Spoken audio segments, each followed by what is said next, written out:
Hi guys, good afternoon all of you. आज हम इस वीडियो में एक महत्वपूर्ण अपडेट लेकर के आए हैं और यह अपडेट उन अभ्यर्थियों के लिए है जो यूपीपीसीएल में TG2 का एग्ज़ाम दिया था और उनकी आंसर की भी आ गई थी। उसके बाद अब अभ्यर्थियों को इंतज़ार है कि उनका रिजल्ट कब तक आएगा। और काफ़ी बच्चे ये कमेंट कर रहे हैं कि जो नॉर्मलाइजेशन होता है वो कंप्यूटर में होगा या नहीं होगा, और यूपीपीसीएल में नॉर्मलाइजेशन कैसे किया जाता है वो सारी डिटेल्स आज हम आपको बताएंगे कि किस तरह से विभाग में ये नॉर्मलाइजेशन किया जाता है। और यहाँ जो एग्ज़ाम हुआ है TG2 का 12 शिफ्टों में, उन 12 शिफ्टों में से किस शिफ्ट में सबसे अधिक अंक बढ़ने की संभावना है। और काफ़ी बच्चे ये भी बोल रहे हैं कमेंट में कि जो एक्यूरेसी है उस पर ध्यान दिया जाता है, या ज़्यादा गलती करेंगे तो कम नंबर बढ़ेंगे, इन चीज़ों का क्या प्रभाव पड़ता है। या फिर एक शिफ्ट में अगर बच्चों ने प्रश्नों की संख्या हल की है वो अलग है तो उनके अंक अलग अलग बढ़ेंगे या एक जैसे बढ़ेंगे। तो इन सारी चीज़ों को आज क्लियर करेंगे इस वीडियो में। तो चलते हैं वीडियो शुरू करते हैं। और यदि आप चाहते हैं इस तरह के वीडियो का नोटिफिकेशन आपको मिलता रहे तो आप हमारे चैनल को सब्सक्राइब करके बेल आइकन दबा सकते हैं। सबसे पहले आपको जानकारी देंगे कि यूपीपीसीएल में नॉर्मलाइजेशन जो किया जाता है उसका फॉर्मूला देखो इस तरह से है कुछ। और इसमें जो आपके नॉर्मलाइजेशन जो किया जाता है वो किन चीज़ों पर निर्भर करता है, या तो हम इसमें देखो बताएंगे आपको। और हमने एक टेबल बनाई है, इसमें एक ये मान के चलिए हमने 100 अभ्यर्थियों का एक डेटा लेकर के ये एनालिसिस किया है। और किस तरह से नॉर्मलाइजेशन किया जाएगा तो देखिए S2, S1, XAB और YAB, इन सब की पहले हम वैल्यू फाइंड आउट करते हैं इस टेबल के माध्यम से। तो S1 S2 क्या है, वो स्टैंडर्ड डेविएशन है उस शिफ्ट का। एक जो आपका S2 है ये आपका जो हायर एवरेज रहा है इस शिफ्ट का। जैसे सपोज कीजिए, पहले मैं आपको बताऊं, ये आपकी 12 शिफ्टों में एग्ज़ाम हुआ था। 12 शिफ्टों के ऊपर मैंने एक चार्ट बनाया है यहाँ पर, और यहाँ आप देख सकते हैं ये एवरेज है शिफ्ट का, ये शिफ्ट का, ये सबसे एवरेज आप देख सकते हैं। और जो सबसे लास्ट में जो एग्ज़ाम हुआ था आपका 17 तारीख की सेकेंड शिफ्ट में, वहाँ एवरेज सबसे कम रहा है, और सबसे ज़्यादा जो एवरेज रहा है आपका वो ये रहा है 139। ये कौन सी शिफ्ट में, देख लीजिए 9 की फर्स्ट शिफ्ट में है आपका। तो जो हायर स्कोर रहा है इसका आपको डेविएशन निकालना होता है, स्टैंडर्ड डेविएशन। और एक आपका सबसे कम जो आपका रहा है एवरेज, इसका स्टैंडर्ड डेविएशन। तो ये वाली वैल्यू जो आती है वो S1 रहती है, ये वाली जो वैल्यू आ गई स्टैंडर्ड डेविएशन की वो S2 रहती है। और इसके बाद कैसे लगाना है फॉर्मूला मैं आपको बता देता हूँ। मैंने ये पूरा हल किया है। ये देखिए 17 तारीख की जो सेकेंड शिफ्ट थी उसके मैंने अभ्यर्थियों के नंबर इसमें कॉलम में लिए हैं, और मैंने एक ही बच्चा लिया है। जैसे मान लो उसमें एग्ज़ाम में ऐसे मान लो 100 बच्चे हैं जिनके 110 नंबर आए हैं, तो यहाँ 100 लिख देंगे और फिर 100 का मल्टीप्लाई यहाँ पर हो जाएगा। बस इतना अंतर रहेगा। मैंने एक एनालिसिस किया है। और यहाँ पर जो आपका स्टैंडर्ड डेविएशन है इस शिफ्ट का, वो मैंने जो निकाला है यहाँ पर आप देख रहे होंगे, ये स्टैंडर्ड डेविएशन की वैल्यू सिग्मा होती है, ये 13.59 आई है। इसके बाद ये सबसे हार्ड शिफ्ट लेके चला हूँ मैं, क्योंकि इसका सबसे जो है एवरेज सबसे कम था, जिसका एवरेज 100 था। अब चलते हैं, एक आपकी शिफ्ट थी ये जिसमें सबसे ज़्यादा वो आया था एवरेज शिफ्ट का 139। तो इस शिफ्ट का मैंने स्टैंडर्ड डेविएशन निकाला जो कि आपका निकला 16.06। ये S2 की वैल्यू हो गई। अब आपको बताना चाहूँगा कि इसमें S1 और S2 की वैल्यू मैंने फाउंड आउट कर ली।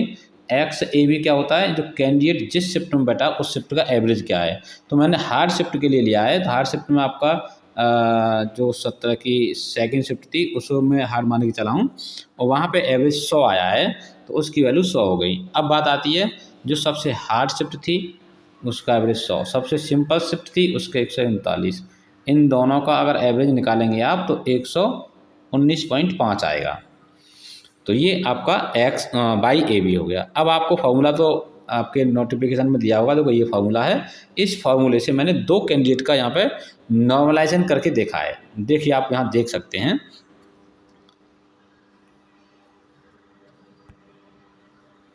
पहला कैंडिडेट है जिसके अंक 80 आए हुए हैं शिफ्ट में, उसके लिए मैंने करके दिखाया है। इसमें S1 S2 की वैल्यू लगा करके और पूरा हल करके आपका यहाँ देख रहे होंगे 95.86 नंबर हो गए 80 जिसके अंक थे, और उसके लगभग 15-16 नंबर बढ़ गए हैं। अब बात आती है, इसमें एक कैंडिडेट लिया मैंने 118 जिसके 118 अंक आए थे। अब उसका जो मैंने करके देखा है तो उसमें 140.77 नंबर उसके हो गए। इट मीन्स उसके जो नंबर बढ़े हैं टोटल वो 22-23 नंबर इसके बढ़ गए हैं। अब एक मैंने ये एनालिसिस किया है कि इस तरह से नॉर्मलाइजेशन होता है, लेकिन अब कितना मैक्सिमम नॉर्मलाइजेशन हो सकता है तो मैं आपको बता दूं, ये डिपेंड करता है कि उस जो शिफ्ट हैं टोटल आपकी 12 उनका एवरेज कितना रहेगा, और डिपेंड करेगा कि बच्चा कितना अंक लाया है हार्ड शिफ्ट में। सबसे अधिक उसी के बढ़ेंगे जो सबसे हार्ड शिफ्ट में था और उसने सबसे ज़्यादा स्कोर किया, उसी के सबसे ज़्यादा नंबर बढ़ेंगे। अब यहाँ बच्चे जो कहते हैं कि अगर मान लीजिए एक शिफ्ट जो हार्ड है उसमें सबके 35-35 अंक बढ़ेंगे या 40-40 अंक बढ़ेंगे या 20-20 अंक बढ़ेंगे, ऐसा कुछ नहीं है। जिस बच्चे के हार्ड शिफ्ट में सबसे ज़्यादा अंक होंगे उसका नॉर्मलाइजेशन सबसे ज़्यादा होगा, और उस शिफ्ट में जिस सबसे कम अंक जिसके होंगे उसका सबसे कम अंक बढ़ेगा। मतलब उस शिफ्ट की बात कर रहा हूँ जिसमें हार्ड शिफ्ट है। अब सबसे सरल शिफ्ट है उसके लिए कैसे निकालेंगे, उसमें भी आप देख सकते हैं। सरल शिफ्ट जो है वो सबसे सरल शिफ्ट कौन सी मानी जाएगी, जिसमें 139 आए हुए हैं। उस शिफ्ट का एवरेज तो 139 है ही है। आप इसे हल करेंगे तो उसमें आपको और 0 आ जाएगा सब कट पीट के, केवल 139 का 139 ही रहेगा फॉर्मूले के अकॉर्डिंग। तो ये मान के चलिए कि जो मैंने आपको टेबल दिखाई थी इसमें आप देख रहे होंगे जो 12 शिफ्ट मैंने लिए हैं इनमें जो एवरेज आया है, क्योंकि डेटा बहुत कम है तो यहाँ एवरेज में थोड़ा अंतर आ सकता है। और यहाँ जितने बच्चे आपके एग्ज़ाम दिए हैं उन सब की शिफ्ट अनुसार एवरेज कितना रहेगा उस पर डिपेंड करेगा कि नॉर्मलाइजेशन कहाँ तक जा सकता है। तो फिलहाल जो है आपके नॉर्मलाइजेशन डिपेंड जो करता है वो बच्चों के प्राप्तांक पर डिपेंड करता है। तो यहाँ हम कंफर्म ये नहीं कह सकते कि कितने अंक बढ़ेंगे, लेकिन ये सुनिश्चित है कि जो हार्ड शिफ्ट रही है उसमें करीब करीब मान के चलिए 30 से 50 नंबर के बीच में कहीं भी आपके नॉर्मलाइजेशन हो सकते हैं। काफ़ी बच्चे ये कहते हैं कि इतना नॉर्मलाइजेशन कैसे हो जाएगा 50 तक, 40 तक, 45 तक या 60 तक। ये सब डिपेंड करता है कि जो सबसे हार्ड शिफ्ट थी उसमें सब बच्चों का स्कोर कम रहा, लेकिन किसी बच्चे का मान लीजिए स्कोर इतना अच्छा रहा, उसने अच्छी पढ़ाई की तो उसके नंबर बहुत ज़्यादा बढ़ जाते हैं। ऐसा कुछ नहीं है। और काफ़ी बच्चे ये कहते हैं कि मेरा सिलेक्शन नहीं हो पाया क्योंकि मेरे नंबर इतने थे, और कम वाले के सिलेक्शन हो गया। तो कम वाले को नॉर्मलाइजेशन मिला अच्छा और इसलिए उसका मतलब सिलेक्शन हो गया। तो यहाँ आपको ये समझ में आ गया होगा किस तरह से नॉर्मलाइजेशन किया जाता है, और इसमें एक्यूरेसी और गलती इससे कोई मायने नहीं रखती है। ये रखता है मायने कि उस शिफ्ट में बच्चे के नंबर कितने थे, वो कौन सी शिफ्ट में गया है, हार्ड वाले में या जो सरल शिफ्ट थी या मध्यम वर्ग में। तो इस तरह से वो डिपेंड करता है। उसमें एक्यूरेसी और गलतियों से कोई मतलब नहीं होता, इसलिए मैंने बच्चों को बोला था कि आप जितना अच्छा स्कोर कर सकते हैं करिए, चाहे उसमें गलती ज़्यादा हो जाए कोई दिक्कत नहीं, स्कोर अच्छा होना चाहिए नेगेटिव काट करके। अब एक शिफ्ट में समान अंक नहीं बढ़ते ये तो आपको पता चल गया होगा। वो डिपेंड करता है कि आपके कितने क्वेश्चन नेगेटिव काट के सही थे, उस पर डिपेंड करेगा। और कंप्यूटर में भी आपका नॉर्मलाइजेशन किया जाएगा। काफ़ी बच्चे ये कह रहे थे कि कंप्यूटर में 20 अंक पर पास होते हैं तो क्या हमारे 19 नंबर हैं तो हमारा नंबर आ जाएगा। मैंने एक वीडियो बनाया था, शायद उसका लिंक मैं आपको इसी वीडियो की डिस्क्रिप्शन में या आई बटन पे या एंड स्क्रीन पर आपको देखने को मिल जाएगा कि जो नॉर्मलाइजेशन किया जाता है उसमें एक मेरे पास फाइल थी विभाग की ऑफिशियल, उसमें कंप्यूटर में इन बच्चों के 11 नंबर थे या 12 नंबर थे, उन बच्चों को भी नॉर्मलाइजेशन मिलने के बाद वो पास हो गए हैं। तो यहाँ वे बच्चे हिरास ना हो जिनका कंप्यूटर में नंबर कम है, नॉर्मलाइजेशन लग करके वो पास भी हो सकते हैं। ये सिंपल सी बात है कि नॉर्मलाइजेशन ज़रूर होगा कंप्यूटर पार्ट में, ये ना सोचा कि नहीं होगा।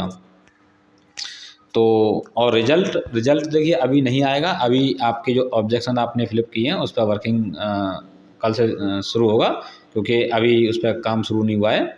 और जैसे काम शुरू होगा उस पर आपकी आपत्तियां निस्तारित कर दी जाएंगी, उसके बाद आपके रिजल्ट पर काम चलेगा। और सबसे हार्ड शिफ्ट कौन सी है ये तो मैं नहीं बता पाऊँगा आपको, क्योंकि ये डिपेंड करता है कि उस शिफ्टों में सबसे एवरेज किसका कम रहा है, वही हार्ड शिफ्ट मानी जाती है। और भी आपका कोई कमेंट हो तो आप कमेंट बॉक्स में करिए, जिसका मैं आपको रिस्पॉन्स दूंगा। ये थी आज की अपडेट। वीडियो अच्छा लगा हो तो लाइक करें, शेयर करें। मिलते हैं नेक्स्ट वीडियो में। Thanks for this video.